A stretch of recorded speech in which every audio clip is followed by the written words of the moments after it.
বর্তমান সময়ে শিশুদের হাতে স্মার্টফোন নতুন কোনো চিত্র নয়, তবে এর ভয়াবহতা বা ক্ষতিকর দিক সম্পর্কে সবাই তেমন সচেতন নয়। তবে সম্প্রতি শিশুদের স্মার্টফোন ব্যবহার নিয়ে বিতর্কের সূচনা করেছে নেটফ্লিক্সের এক সিরিজ।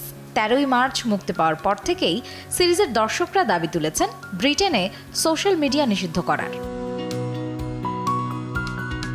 13 বছর বয়সী এক বালক নারী বিষয়ক স্পর্শকাতর ভিডিও দেখে প্রভাবিত হয়ে তারই এক সহপাঠীকে খুন করে, এমন ভয়াবহ গল্প বলছে অ্যাডোলেসেন্স সিরিজটি। 4 পর্বের এই সিরিজ এখন মার্কিন যুক্তরাষ্ট্র সহ বিশ্বের কয়েক ডজন দেশে সর্বাধিক স্ট্রিমিং করা হিট কন্টেন্ট। এমনকি সিরিজটি দেখে শিহরিত খোদ ব্রিটেনের প্রধানমন্ত্রী কায়ার স্টারমারও। গেল সপ্তাহে প্রধানমন্ত্রী কায়ার স্টারমার হাউস অব কমন্সে বলেছিলেন তিনি তার 2 সন্তানের সাথে অ্যাডোলেসেন্স দেখেছেন এবং মনে করেন যে যুবক যুবতীরা অনলাইনে ক্ষতিকারক সামগ্রী দেখার মারাত্মক পরিণতি মোকাবেলায় পদক্ষেপ নেওয়া প্রয়োজন। তাছাড়া ব্রিটেনের সংসদেও এই সিরিজকে কেন্দ্র করে আইন প্রণেতারা রাজনৈতিক ইস্যু তৈরির চেষ্টা করছে বলে জানা গেছে।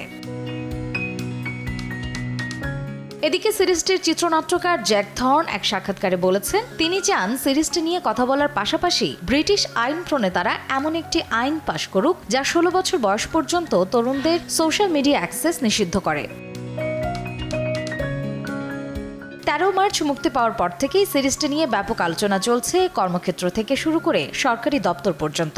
এমনকি সংবাদ মাধ্যমগুলোও বলছে এই সিরিজটি অভিভাবকদের জন্য মাস্ট ওয়াচ সিরিজ।